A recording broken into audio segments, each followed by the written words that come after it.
قرض بانک و تجارت، درستی نظارت، طرز حلال شفا، همکاری وعده وفا، احکام هجرت، سفر، طبق شریعت نظر، این همه در برنامه ترازوی عمل.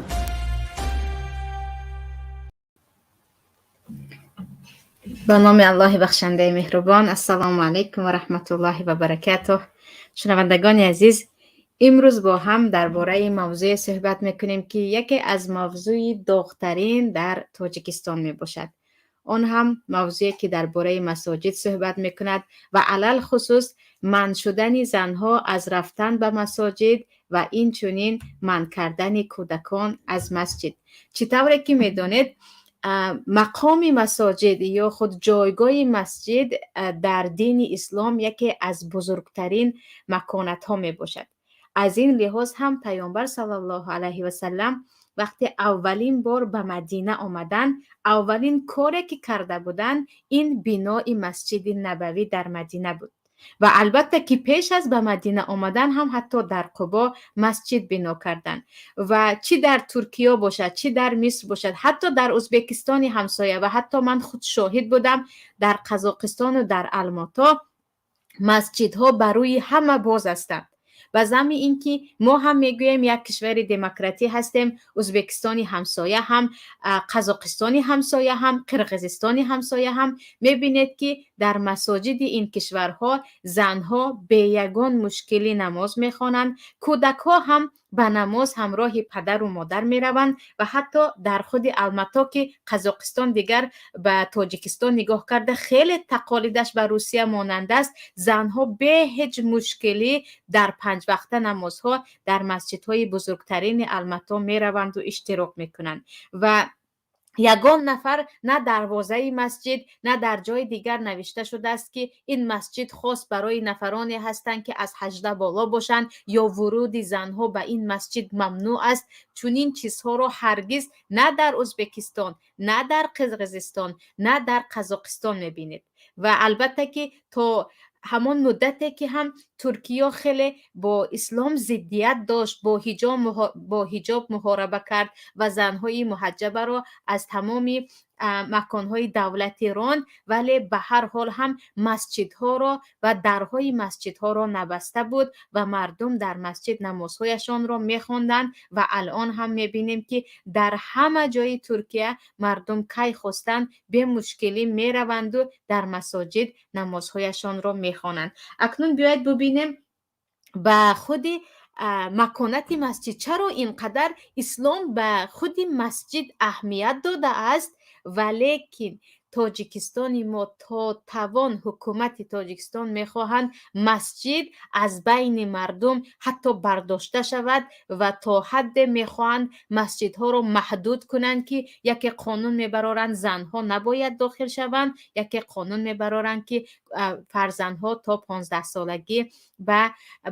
تا 18 سالگی ورود کودکان به مسجدها ممنوع می باشد. چرا اینقدر این مسئله در تاجیکستان موضع حساسیت خود را پیدا کرد، ولیکن برعکس این حتی در روسیه، در خود مسکو هم میبینید و در اروپا هم میبینید، در کشورهایی که عموما مسیحی هستند در آنجا میبینید که مساجد برای همه باز است. پیش از همه چی خیلی که گفتیم، چون در مسجد مسلمان ها دست جمع می شوند و برابری خود را حس می کنند و در یک صف تمامی ثروتمند و کمبغل، آن نفرانی که در مقام بالاتر هستند و نفرانی که در پایان هستند، نوابسته به رنگ، نوابسته به خود ثروت و بایگری، نوابسته به اینکه بیمار هستی یا تن صحت هستی، همه در یک جا در یک صف در مسجد می نشینند. خود مسجد برای مسلمان ها این مکانی هست که هر یک مسلمان بداند که مایان در نزد پروردگار برابر حقوق هستیم و پروردگار هرگز بنده خود را به رنگ و رویش نگاه کرده، به پول و ثروتش نگاه کرده، به آبروی و جای کار و مقامش نگاه کرده کسی را بنده خاص خود نمیگرداند. در وقت عبادت و بندگی همه شما برابر می باشید. و البته که وقتی که پیامبر صلی الله علیه و سلم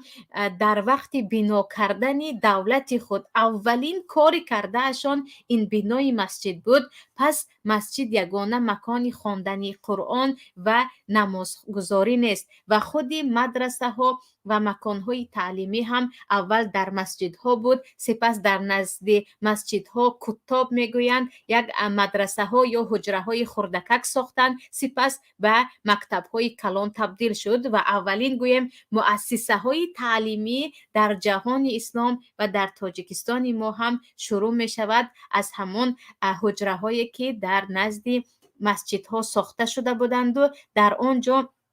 مردم تعلیمشان را می گرفتند. و البته که وقتی که همین روزها می بینیم که علل خصوص که در باره بعض مسئله های دینی خیلی زیاد با مردم در سوال و جواب هستم، علل خصوص با زنها مسئله هایی که تقریبا مردمی اون در کشورهایی که درهای مسجدشان باز هست میدانند، در تاجیکستان ما حتی نفرانی که در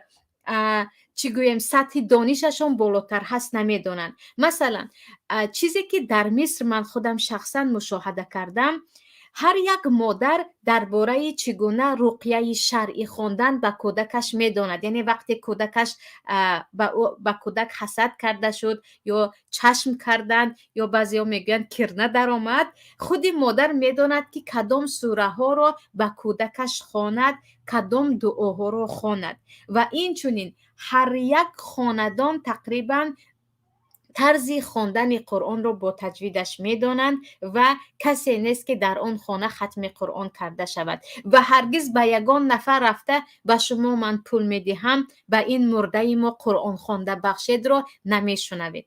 و وقتی میبینید چرا در مردم ما این چیز نیست و همگی میدانیم که خودی به یک کودک رقیه خواندن و یگان نفری حسد شده را دعا خوانده پول گرفتن، این کسب کاری خیلی زیاد مردم شده است. انسان‌هایی هستند که درآمد آنها از بالای همان خواندن کودک‌ها یا نفرانی چشم زده می باشد و تقریبا خانه را پیدا کردن مشکل است که اهل خانواده بگویند که وقتی یک نفر در خانه ما بیمار می شود، من خودم به او دعا می خوانم و خودم می دانم که او حالش خوب می شود. چون این خانه ها را تقریبا پیدا نمی کنیم. بر ضمن این نفران زیادی هم هستند که می گویند من به مولا پول می دهم تا اینکه به ارواح پدرم و یا مادرم و یا نفر دیگر قرآن خوانی کند. یعنی این مسئله ها، این پستی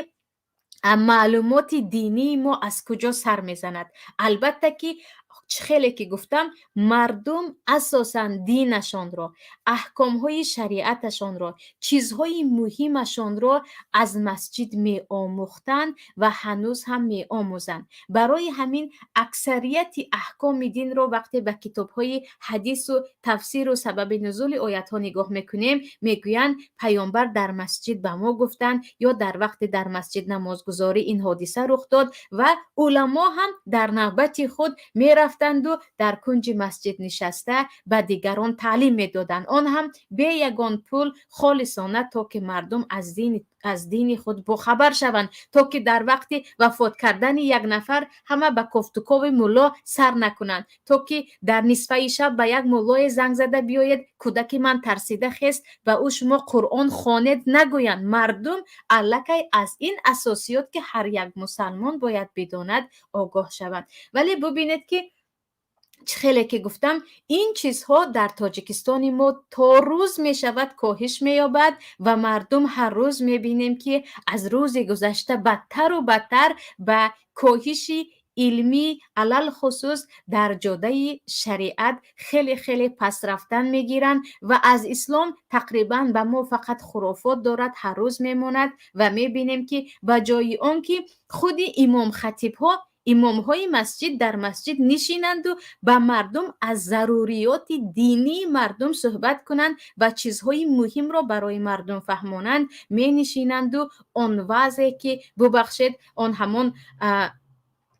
چیزها صحبت هایی که برای آنها از بالا نوشته شد آن را میخوانند از روی ورق، سپس با همین خطبه جمعه هم تمام می شود. از طرف دیگر از کارگران تکنیک خواهش میکنم همون ویدیویی که درباره تبدیل شدن مسجد به یک دیسکو کلوب و یا مکان رقص در تمام سایت های حتی کشورهای دیگر پیدا می شود و اینجا گذارند تا اینکه شنوندگان اولا یک توجه کنیم که در تاجیکستان چقدر بالای نابود ساختن مسجدها و این چنین برای از بین بردن این مکان مقدس که مسجد را خانه خدا میگوییم و پروردگار با آن عزت و عظمتی که بالای مساجد هست خود مسجدها را خانه من میگوید، مردم چی کار میکنن. و بگذارید همان ویدیو را برادران تکنیک اگر صدای من در شما باشد که یکی ببینیم که مسجدها به چی تبدیل شده ایستاده است. اولا نگاه کنید، معذرت میخوام که در اینجا کمی موسیقی هست،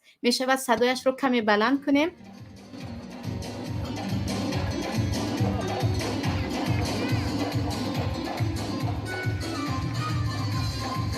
انا این احوال تاجیکستان،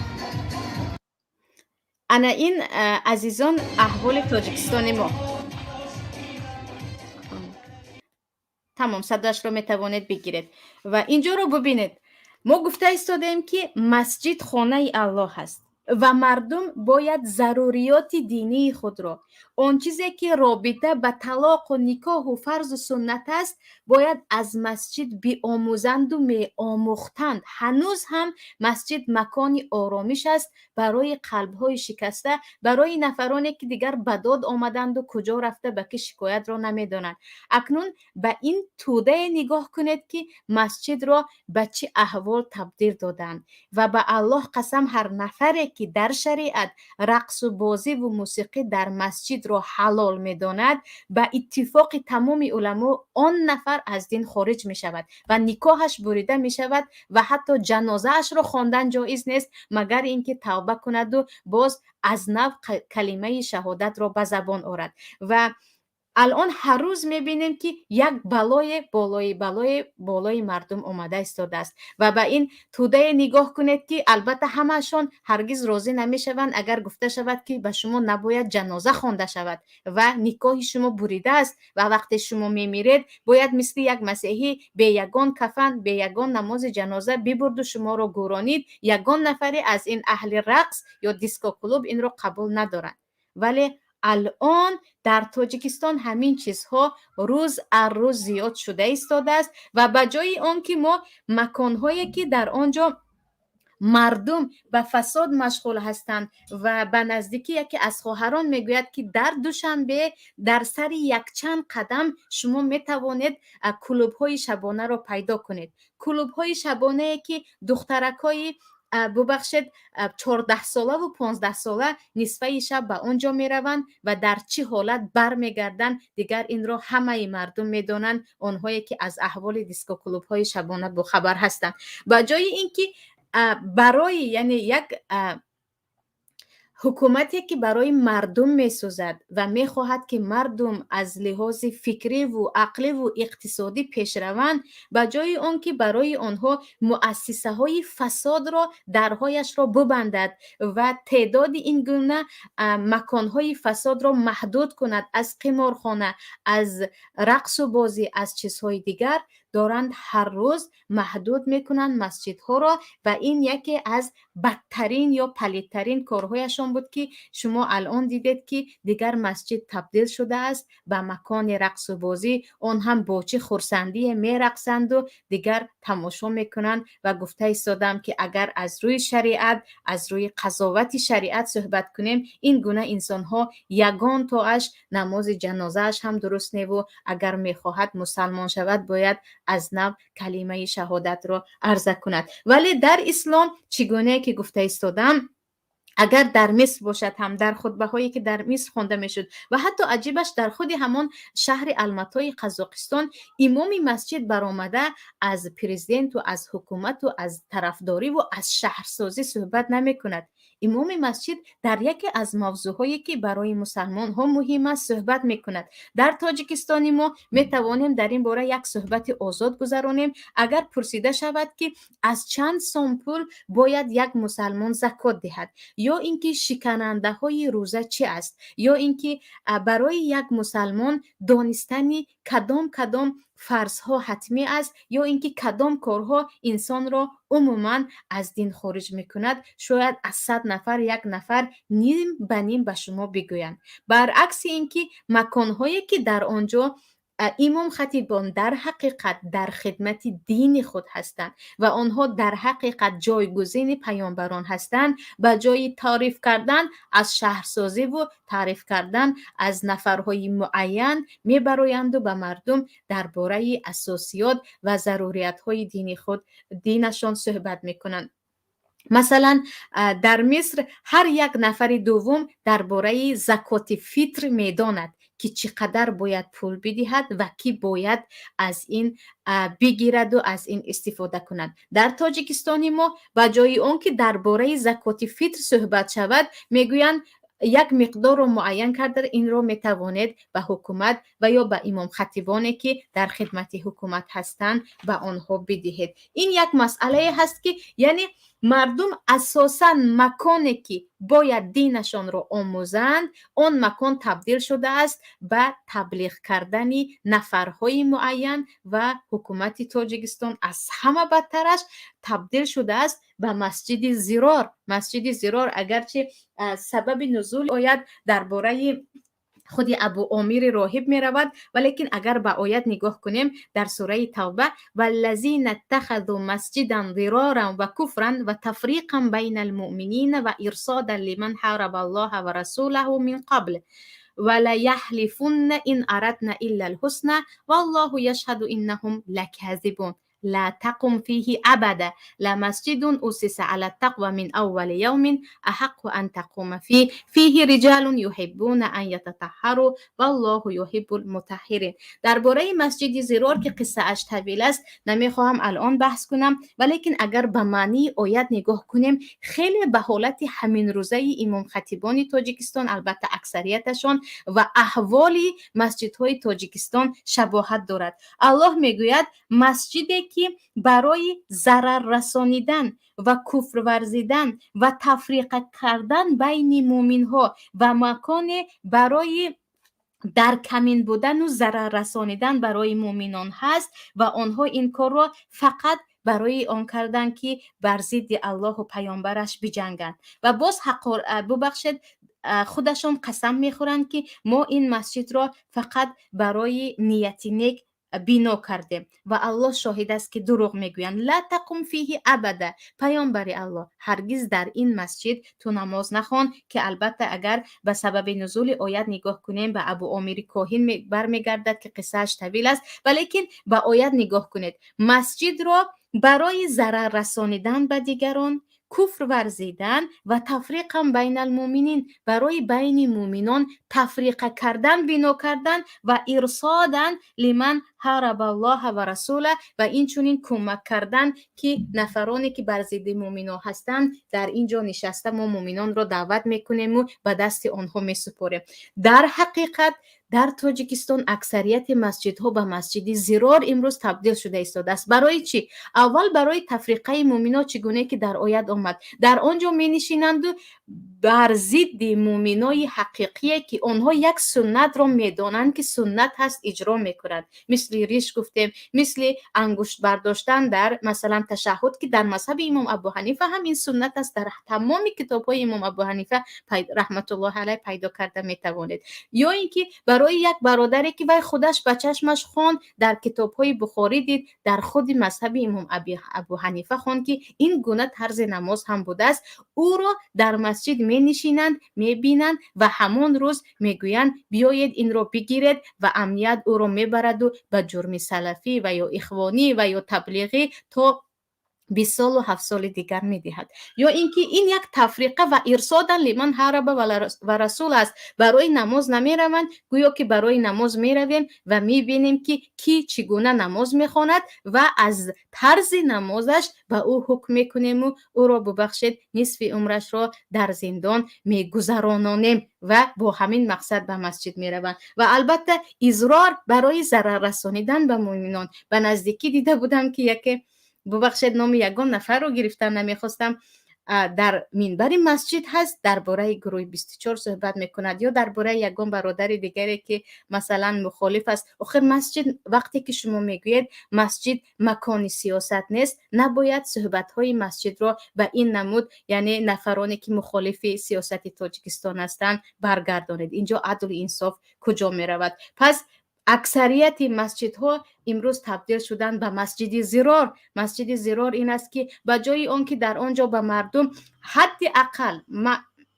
ما گفتیم شما هرگز حقیقتی که در تاجیکستان است آن را نگویید، حداقل باید از اساسیات دین کاش در آنجا گفته میشد که مردم ما چگونه که گفتیم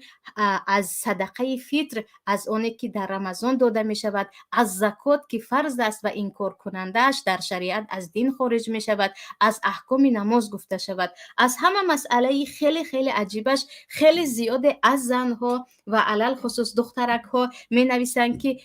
استاد از شما خیلی خواهش میکنیم به ما نماز خواندن رو آموزانید. و یک باره انسان به فکر فرو می رود که چگونه یک نفر مسلمان نماز رو نمیداند. در خودی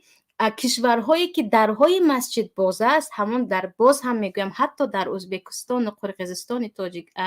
قزاقستان همسایه خودمون، نفرانی که نماز را یاد گرفتن میخواهند به نماز جماعت میروند و در مسجدهای بزرگ خواه و ناخواه یک زن را پیدا میکنند، همراهش پهلو به پهلو ایستاده همراهی همون زن در اقتدای امام نماز میخوانند و در 2 روز میگویند ما در مسجد نماز خواندیم، نماز را من در مسجد یاد گرفتم، طرز نماز خواندن را از امام یا از کسی که از زنی که در مسجد نماز خوانده ایستاده بود. و زنهای بیچاره ما حداقل نمیتوانند نمازشون را، چیزهای دیگر یک سو استاد، نمازشون را نمیتوانند بروند و از مسجد در مسجد یاد بگیرند. یعنی اگر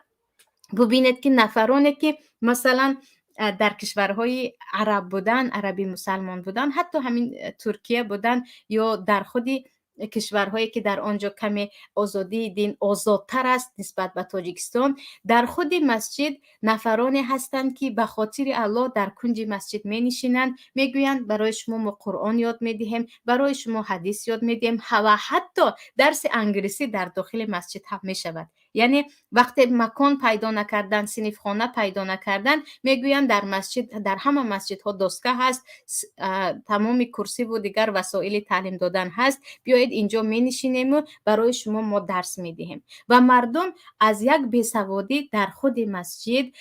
به یک سطح دانش می برایند و کودک ها هم از کودکی ارلکی در مسجد نماز خواندن و از ضروریات های دینی خود را آموختن شروع می کنند. در ما این چیزها رو از بین میبرند و از این کی فایده میگیرد. از همه چیز عجیبش این است که وقتی که مردم از دین خود بیخبر میماند، حتی نماز را نمیداند، حتی مردم در وقتی ترسیدنش کدام دعا رو خواندن را نمیداند و تمام عمر، یعنی جوان دخترکانی هستند که عروسک از اول روز ازدواجش تا 2 سال 3 سال یک پایش در خانه ملا هست که بیروم تا که او به من دعاخوانی کند که من ترسیده ایستادم و خودش نه میتواند برای خودش دعا خواند، نه میتواند بگوید که همین کارها را اگر من کردم به من هیچ چیز ضرر نمیرساند. و همه اینها سببش همان بدبختی هست که ما مسجدها را به جای اینکه همچون یک عبادتگاه در اولش، دوم همچون یک مکانی تعلیمی که مردم از اساسهای دین خود با خبر گردند، بسته ایم به مردم نمیگذاریم که به طرز رایگان یا به طور رایگان تماما بی پول در این مکانها از علم و از معرفت با خبر باشند و مسجدها بسته و در نزد مسجدها یک چند میلیسه ها که من نمیدونم آنها با اون معاشی که 100% برایشان حرام است، یعنی هر کسی که در دروازه مسجد پاسبانی میکند و مردم رو اول به من پاسپورتت رو نشان ده بعد به داخل مسجد میشوی، یا تو از 18 ساله پایان نماز جمعه نمیخوانی، یا تو زن هستی به مسجد نمیدروی، میگوید معاش او 100%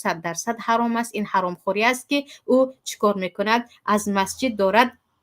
مردم رو باز می‌دارد. ولی عجیبش این است که با این کارها ما مردم رو به کجا میرسانیم؟ آیا با این کار در حقیقت مردم از دین خود آگاه نمیشوند؟ خیر بلا به پسش میمانند. البته که یک گروهی هستند که به این تقدیر تن میدهند، اما عده زیادی دیگری هم هستند که میگویند من به هر راه دین خود رو میآموزم. البته قسم زیاد مهاجرت میکنند به کشورهای دیگر، قسم زیاد دیگر هم از طریقه تلفن به 101 گروه دیگر پیوست میشوند و یک قسم خیلی تونگر، یک گروهی بیسواد را برای خود استاد میگیرند و دیده ایستادیم که روز از روز اختلاف ها زیاد شده ایستاده است. و اگر درهای مسجد ما باز باشد، در حقیقت یک ببخشید امام خطیبی که دیگر از کسلیسان نیست و در حقیقت علمدار هست، صاحب علم است، امام خطیبی کند، هر روز به مردم از ضروریات های دینش بگوید و چیزهای مهم را چی برای زنها، چی برای مردها، چی برای کودک ها، هر روز یک وقت را جدا کرده در مسجدها درس گشوده شود. نه مردم از راه راستی درس میخوانند، نه مردم به 1001 گروه تقسیم میشوند و نه مردم به خاطر آنکه کودک من نماز را یاد گیرد یا کودک من از شریعت با خبر باشد کشور خود را ترک کرده و کشور دیگر نمی روند. و عجیبش این است که گویا که نفرانی که امروز برای بستن درهای مسجد حتی سهم خود را میگذارند و میگویند، یعنی نفرانی حتی با سیمای اسلامی برآمده میگویند در حقیقت در این قشلاق یا دهه زیاده از 15 مسجد بود، برای ما در این مسجد ها کسی نماز نمیخوند، دوتاش برای ما کفایت است و چیزی دیگر، مگر از آیت سوره بقره بخبر هستیم که الله میگوید و من اظلم ممن منع مساجد الله ان یذکر فیها اسمه و سعی فی خرابها اولئک ما کان لهم ان يدخلوها الا خائفین لهم فی الدنیا خزی و لهم فی الاخره عذاب عظیم. کیست ظالمتر از نفرانی که مسجدها را داخل شدن به مسجدها را منع میکنند و کوشش میکنند مسجدها را خراب کنند و نفرانی که به آن مسجد میدرآیند از ترس آنها با یک علاج به داخل مسجدها در آمده ترسیده و لرزیده نماز میخوانند. نفرانی که مسجدها را میبندید و مردم را از مسجد باز میدارید و نفرانی که برای نابود کردن مسجدها چی با خراب کردن و به یک کارخانه و بیمارخانه تبدیل دادنش یا اینکه به جای مکانهای رقص و دیگر خانه فرهنگ و دوزندگی و چیز دیگر کوشش میکنید، الله میگوید لهم خزی فی الحیات الدنیا و ببخشید ولا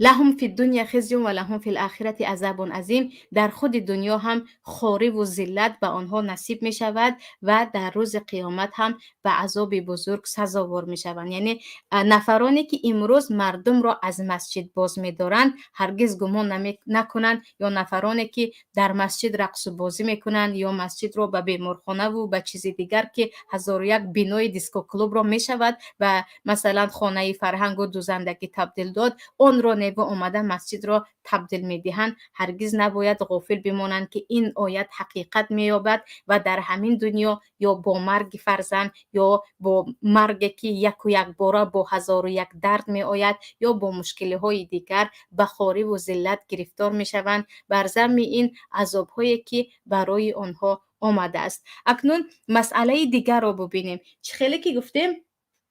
در تاجیکستان اساساً مسجدها رو میبندند و سبب اساسیش رو اگر فکر کنیم خیلی زیاد انسان فکر میکند. آیا در حقیقت در مسجد مردم تفریقه شده ایستادند یا وقت خود را در آنجا گذرانیده ایستادند و مسجد به مردم چی ضرر رسانیده ایستاده است که اولین کاری که الان اقدام میکنند این بالای مسجدها بود و الان هم هست و دارد تمام نمیشود. یعنی هر روز میبینیم که در یک مسجد چیزی شده است. پیش از همه بعد از آن که گویم که این دشمنی بر علا با دین الله هست، دشمنی دیگر به مردم است. برای آن که گاهی می شود که انسان هیچ آرامشی را در جای پیدا کرده نمیتواند و علل خصوص در وقت گرفتاری، در وقت افسردگی. و به خود مسیحیان نگاه کنیم، هم خود مسیحیان، حتی مسیحی که گناهگار است، در وقت‌هایی که دیگر راه را پیدا نمی‌کند دویده می‌رود به سرکف، به همون کلیسا و با پاپ کلیسا صحبت می‌کند و می‌گوید دلم آرام شد. در ما در خود دین و شریعت اسلام اگر به قصه های صحابگان نگاه کنیم و در حالت هایی که انسان خودش را دیگر به دست گرفته نمیتواند، اکثریت میروند به مسجد و در مسجد یک آرامش پیدا میکنند. چگونه که گفتیم و خود مسجدها را پروردگار از خانه های خودش اعلان کرده است و مسجد یک جای عادی نیست. مسجد مکانی هست که آنجا را ما برای بزرگ داشتش خانه پروردگار میگوییم و انسان آرامشی که در مسجد پیدا میکند هرگز در جای دیگر پیدا کرده نمیتواند. و انسان هایی که به مسجد میروند و آرامش خود را در مسجد پیدا میکنند، نه در نزد یگان روانشناس، نه با درد دل کردن به یگان خویش و تبار، اون آرامش را به خود پیدا کرده نمیتوانند. علل خصوص زنها، یعنی چون زنها به مردها نگاه کرده هم از لحاظ جسمی و هم عاطفی و هم دیگر روحی ضعیفتر هستند. خودی زیاده از خواهران شخصا من خودم میشناسم که میگویند وقتی دیگر دنیا به من تنگ آمد، البته در کشورهایی که درهای مسجد باز است، دویده به مسجد میروم تا 4 ساعت و 5 ساعت مثل اعتکاف در آنجا می نشینم، نماز میخوانم، دعا میکنم، یک بار آرامش به من میآید و از دویده به خانه میآیم و گویا که تمام غم ها پشت سر شده است. و به جای آنکه شکایت کنان به خانه پدر و مادر روند یا اینکه گریه کنان به نزد یگان همسایه روند، به مسجد میروند و کمی در مسجد نشسته نماز خوانده آرامش پیدا کرده برمیگردند. و البته قصه حضرت علی و فاطمه را که همه میدانیم که وقتی همراهی همسرشون علی رضی الله عنهم اجمعین مشکلی پیدا میکنند، می آیند و در مسجد خواب میکنند، جای پیدا نکرده. یعنی به ضمن اینکه مسجد مکان عبادت است و مسجد مکانی هست که انسان در آنجا باید از علم و از شریعت و از اساسیات های دین و حتی از زبان های دیگر با خبر باشد، مکان آرامش دل های مؤمنان است و مؤمن یگانه الا بذکر الله تطمئن القلوب، با یاد الله آرام می شود. یگانه مسجد است که البته وقتی انسان به آنجا فقط به خاطر خلوت کردن، تنها به تنها صحبت کردن به الله داخل می شود، در مسجد آرامشش را پیدا می کند. بعد از سجده های طولانی، بعد از اینکه بین او و بین پروردگار کسی نیست و با پروردگار راز و نیاز می کند. و ببینید که این آرامش را از مردم تاجیکستان ما کی گرفت و مردم در وقتی که ناآرام هستند در خانه به هر کار دست میزنند و خیلی زیادی ها دویده میروند به شکایت کنان به نزد یگان خویش و تبار، یگان همسایه، یگان مکان دیگر که مشکلی از حدش هم زیاد می شود. تصور کنیم اگر درهای مسجد باز باشد و این را بدانیم که برای هر یک دهه 1 تا 2 تا 3 تا چقدر مسجد باشد، اگر ما مسجد را همچون مسجد استفاده کنیم کم است. و نفرانی که میگویند و اینجا یک مسجد کفایه است و یک شهر چند مسجد کفایه است، هیچ اساسی ندارد، دروغ بالای دروغ است. این محدودیت برای مسجد، یعنی هر چی مسجد انسان، یعنی یک کشور داشته باشد و مسجد همچون مسجد استفاده شود، در آنجا آرامش زیاد می شود و تعلیم پیش می رود و مردم از فساد برمیگردند. علل خصوص در شرایط امروزه تصور کنید یا خود عزیزان یک ببینیم که دخترکی که بعد از مکتب و مسجد در آمده نمازهایش را در مسجد می خواند، چی فرق دارد دخترکی که بعد از مکتب ها به باغ و به پارک و به مکانهای دیگر می رود دست به دست با دوست پسرش. و من شخصا خودم در مصر خیلی زیاد دخترکان رو میدیدم که دخترکانی هفت در صنف 7 میخونده و 8 میخونده، پدر و مادر تاکید میکردن که در وقت بازگشت از مکتب در فلان مسجد نمازهایت رو میخونی، بعد به خانه میآیی. دخترکان شتاب اومده طهارت کرده نماز میخوندند و زنگ زده میگفتند مادر جان من نمازم رو خوندم، الان از مسجد دارم به خانه میروم. و بعد از اون هم نماز شام باید به مسجد روید، در آنجا درس میشود. حتی عزیزان، حتی معلمه های مکتب زبان ادبیات رو می آید در مسجد با شاگردانش یک وقت معین میکند. و البته امامان مسجد هم خیلی روشن فکر هم بودن که میگفتند به شما اجازت است، یعنی در وقت امتحان 2-3 دخترک یا 2-3 پسر بچه البته علاهیده جدا در مسجد نشسته امتحانشان را در مسجد تیار میکنن، نماز میخوانند، درسهایشان را میخوانند و مسجد برای آنها یک مکانی هست برای تکرار کردن درس ها. یعنی مسجد رو فقط برای رفتن و 5 وقت نماز خونده شتاب برگشتن نیو، مسجد رو برای هم نماز خوندن و هم عبادت و هم از دین و حتی بعضی از علمهای دنیوی رو هم حلقه زده در مسجد ها میخوندند و این چیز بود. و الله اعلم بعد از اینکه ما از آنجا آمدیم در آنجا هم حتما محدودیت ها شد، ولی در خودی کشورهای دیگر هم در مثلا در امارات عرب هم این رو دیده می شود که مسافرانی که جای برای رفتن ندارند می روند در کنج مسجد می نشینند و در هوای تازه مسجد. و البته که خیلی که گفتیم خیلی آدم‌های خیرخواه هستند که خیر خود را به جای آن که در خانه خود دهند میبرند به مسجد، چون میدانند که امروز در مسجد یا هر روز در این مسجدها یک مسافر می آید و برای مسافران یا غربایی که در مسجد هستند طعام میدهند. و در رمضان هم اساساً مردم خودی افطارهایشان را یا خیلی که میگوییم روزه گشایان های خود را در مسجدها میگذرانند. هر کسی که به مسجد آمد امام اعلان میکند که بعد از نماز شام به جای نروید، امروز افطار در مسجد هست و شما میتوانید در مسجد افطار کنید، برای همتون خوراک آماده است. یعنی ببینید که اگر این طرز مسجدها رو استفاده کنیم، مردم از چند جهت استفاده میکنند و هم زنها هم کودکان هم همه ما از مسجد چی بهره میگیریم. ولی همین راه به جای این راه با کار ماندن و از این طریق استفاده کردن هر روز دارن فشار بالای مسجد ها، فشار بالای مغز سر امام خطیب ها که امام خطیب ها خودشان هم ببخشید با اون که نمیخوام به کسی به عزت نفسش برسم، گویا که مسجد رو برای به مردم یک امانتی که به آنها داده شده است رسانیدن نیو، امانتی که یا خود رو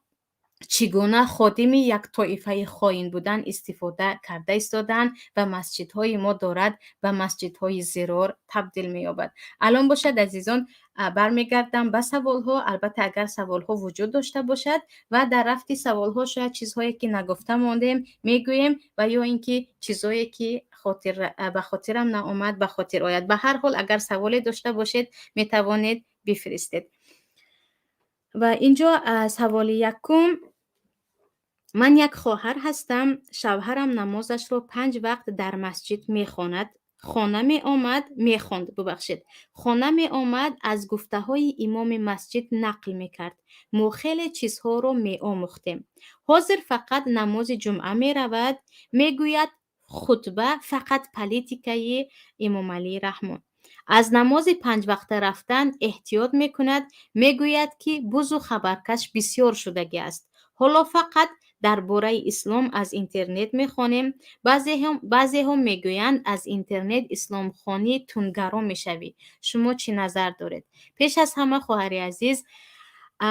خیلی خیلی متاسفم به حال مسجدهای تاجیکستان. چگونه که به هموطنان عزیز به حال هر یک مردم تاجیکستان گریه کردیم و گریه ها کم است، احوال مساجد ما هم چنین است. یعنی مسجدها را به یک پروپاگاندا کردن یا مکانهای خطبه کردن و مدح و ستایش کردن تبدیل دادن، در حالی که و ان المساجد لله فلا تدعوا مع الله احد، میگوید الله مسجدها از آن الله هست، در مسجد فقط الله بگوید، فقط الله را مدح و ستایش کنید، فقط الله را عبادت کنید. چیزهایی که مدح و ستایش دیگران است، مسئله هایی هست که به الله نیو به چیزهای دیگر میبرد، درباره آن هر چیزی را نگوید، ولی به همین چیز تبدیل شد. و این رو هم بدانیم که امامانی که مسجد را در همین شکل گرفته برده ایستادن، هیچ ثواب در کارشان نیست، برعکس در مسجدهای زیرار هستند و باید از آن لقمه نانی که از آنجا میگیرند پرهیز کنند. ولیکن درباره از اینترنت درس گرفتن، در اینترنت یک چند نمود درس ها هست و یک چند نمود علما هست. پیش از همه این رو هم بدانیم که پیش از آن که از یک نفر معین و یا از یک سایت درس بخوانیم، حتما ترجمه حال همان نفر رو باید بدانیم و با ترجمه های حالی که من این رو خوندم اون رو خوندم هم باور کرده نمی شود، برای اینکه بعضیا دروغ هم میگویند. برای همین ببینید که آیا در حقیقت همون نفری که شما از او اسلام رو آموخته ایستادید اولا از سرچشمه های اساسی باخبر است یا نه، و سرچشمه اساسی ما این چگونه که پیامبر گفتند دو چیز رو به شما ترک کردم که به آن اگر دست زدید هرگز گمراه نمی شوید، این قرآن و سنت، بعد از این البته سخنهای علما هست. یعنی هر کسی که از تفسیر سخن میکند، از احادیث پیامبر سخن میکند، سپس به علما که وارثان پیامبرها هستند، چه از صاحبان مسجد چه از تابعین و علمای زمان، به اینها احترام میگذارد و فقط یک طرف نه یک چند سخنها رو میآورد، البته از آنها گیرید. اما نفرانی که فقط سخن خودم و علل خصوص طعنه به دیگر علما میزنند و یا اینکه طعنه به کتاب یگان نفر میزنند، دست کشیم، چون در حقیقت زمان آمده است که مردم یک عده‌ای که بیسواد هستند و در اصل از شریعت خیلی کم خواندند برای خود عالم قبول میکنند و رفته رفته حتی از اهل عائله خود و از علمای خود هم بیزاری میجویند. و خیلی فکر کنید و خیلی جستجو کنید پیش از آن که از یک نفر از طریقه اینترنت درس خوانید و یک نفر را کاملا قبول کنیم و این را بدانیم که الگوی ما باید پیامبر الله و قرآن کریم و هر عالمی که پیرو آنها هستند. سوال دیگر، امام خطیبان تاجیک از دولت آیلیک میگیرند، اکنون فهمید که مولای دستنگر دولت گپی خود را میگوید یا گپی خدای پیامبر را. انا اپا جان من باشی گپ زن که گپی این مولاها را کی گوش میکنی و کی مسجد میرد، کی گوش میکند و کی مسجد میرود. پیش از همه سوال دهنده عزیز، در همه کشورها چنین است. در قزاقستان و قرقیزستان همسایه هم من نمیخواهم دور رویم، همین قزاقستان، قرقیزستان، ازبکستان همسایه که مسجدهایش منبرهای مسجد مثل منبرهای مسجد ما به پروپاگاندای حکومت نیست، مردم از دینشون از تجوید حداقل، و حتی من خودم شخصا در مسجدهای الماتا رفته نماز خونده بودم. امام خطیبان این گونه مثل امام خطیبان ما ببخشید بز نیستن، ولیکن آنها هم از دولت پول میگیرند. این معنای این نیست که وقتی شما از یک جا پول گرفتید هرچی او میگوید آن را بگویید.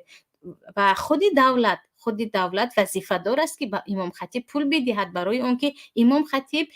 وقتی خودش رو با امامان با آن امامیش جدا میکند و به کار به چیز مشغول نمیشود، 5 بار به مسجد میآید. بجز این امام خطیبان در سرشان مسئولیت های زیادی دیگری هست. اگر در حقیقت امام خطیب مثل امام خطیب باشد، او باید درس ها هم دهد، در وقت نکاح و طلاق یا جنازه و مسئله های دیگر به مردم کمک کند. طبیعی است که دولت وظیفه دار است که به او پول دهد، اما معنای این نیست که من به تو پول دادم هرچی من گفتم آن رو کنی. پول دادن تو این وظیفه تو است. مثل این که مثلا به یک نفر کمک میکنید و دیگر میگوید تو باید هرچی من گفتم کنی، البته که این غلط می باشد. سوال دیگر، مسجد کوچاندن به یاردم کردگی ها را حکمش می گفتید. چند همسایه ما با سرداری کمیته محله رفته حشر کرده مسجد را کوچاندن، به جایش بیمارخانه می پوشیم گفتند، اما خوب خالی استاده از جایش. البته که هر نفرانی که برای کوچانیدن مسجدها سهم خود را گذرانیدند و در آنجا کمک کردند و مسجد را نابود کردند، به همین آیت سوره بقره داخل می شوند و من اظلم ممن منع مساجد الله ان یذکر فیها اسمه و سعی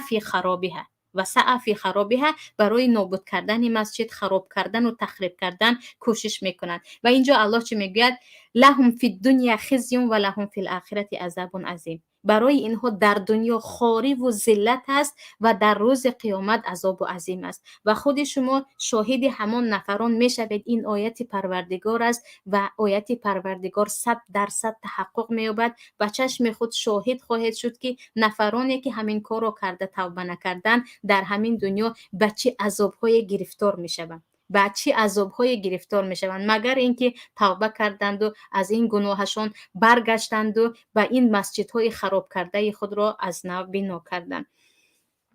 سوال دیگر، شما خودتون معلم نماز مسجد می روید؟ سوال شخصی است ولی البته می روم. در ترکیه که برای زنها بوکه ندارد و چیز دیگر هم اینجا علاوه کردنی هستم که من هم در اینجا چون در یک شهرکی خیلی دور هستیم و در اطراف ما یگان خویش و اقربا نیست، هر وقتی که دلم به تنگ آمد و نمیتوانم هیچ چیز را تحمل کنم می روم به مسجد، کمی در آنجا با نمازخوانی آرامش پیدا میکنم و برمیگردم. گویا که مسجد مثل خانه مادرم یک مکان آرامش بخش در این کشور غریبی هست. و از هر خواهرانی که یا هر برادری که در غریبی هستید و گاه دیگر تحمل هیچ چیز را در دنیا ندارید، میگویم به جای اون که غضب خود را به فرزند خود، به همسر خود، به همسایه خود، به کسی دیگر خالی کنید، روید و درد دل را در مسجد با الله کنید. بدانید که یک آرامش می آید که خودتون در حیرت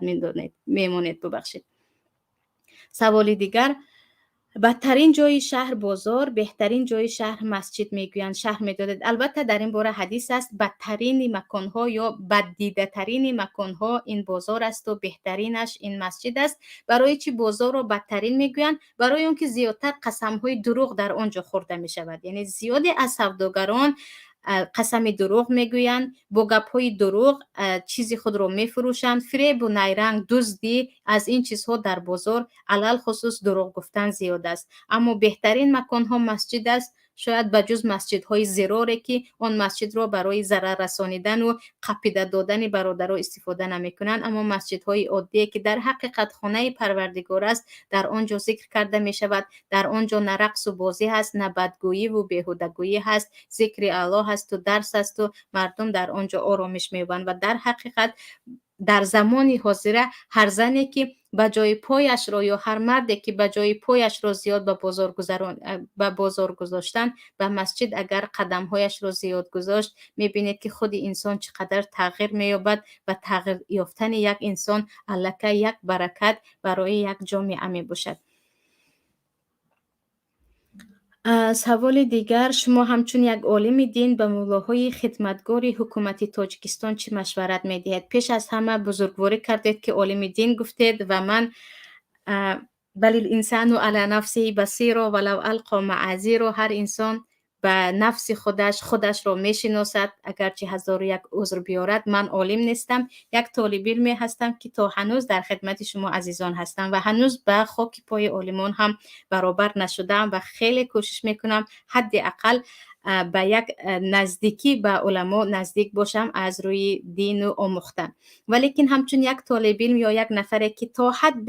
از شریعت باخبر هستم، گفتنی هستم که آنهایی که در خدمت یک حکومت ظالم و خائن هستند، حکومتی که حجاب را بی‌سوادی می‌داند، مسجد را منع میکند، برادرانی که احیای سنت میکنند میگیرد و محکم میکند، با جرم تروریستی در این گونه مکانها خدمت کردن گناه است. حلال دانستن انسان به کفر میبرد و حتی پولی که میگیرد لقمه است مثل زهر مار که اینها را یا تغییر داد یا اینکه هجرت کرد و به هیچ وجه در این گونه مکان طرف آنها را گرفتن و گفتن که اینها عذر دارند و چیز دیگر رو به هیچ وجه نه حلال میگویم. و اگر من جای آنها بودم از بحر خانه و در و هر چیزی که داشتم میبرآمدم، یک سنگ را تار سر بالش میکردم و ذکر پروردگار، با اینکه با وجدان تازه و با لقمه حلال بمیرم برای من بهتر بود از همان لقمه که به من میدهند و به علاوه دادن آن یا اینکه بعد از دادن آن از من چیزهای میخواهند که هم به خود ظلم کنم هم به مردم ظلم کنم، بالای این خیانت به دینم کنم و به پروردگار با درویگی و منافقی، در قلبم چیز دیگر، در زبانم چیز دیگر، در سیمایم چیز دیگر، در افعالم چیز دیگر روبرو باشم. سوال دیگر، در روز جمعه به جای خطبه پرکز امام علی رو خواندن حکمش چی است؟ البته که خیلی که گفتیم در نماز جمعه خطبه ها باید از چیز صحبت شود که برای مردم لازم است و حتمی است و در تاجیکستان مردم ما از فرض ها بیخبر هستند. یعنی از درباره مثلا درباره نفرانی که دهقان هستند از چقدر سبزوات و میوه‌جات آنها میتوانند زکات بدهند کسی نمیداند. نفرانی که مثلا در تجارت هستند یک تاجر مقدار مبلغش به کجا رسید باید زکات بدهد این را نمیدانند. در ما عشر فرض است. هر کسی که تقریبا به 350 کیلوگرم نزدیکی نیم تن میوه‌جات و سبزواتش رسید باید او از 10 یک قسمش را به کم بغل بدهد. از این همه بیخبر هستند. طلاق در شریعت چگونه باید باشد؟ پیامبر چگونه همسر خود را طلاق داده بودند یا صحابگان چگونه؟ از این بیخبر هستند. یعنی چیزهای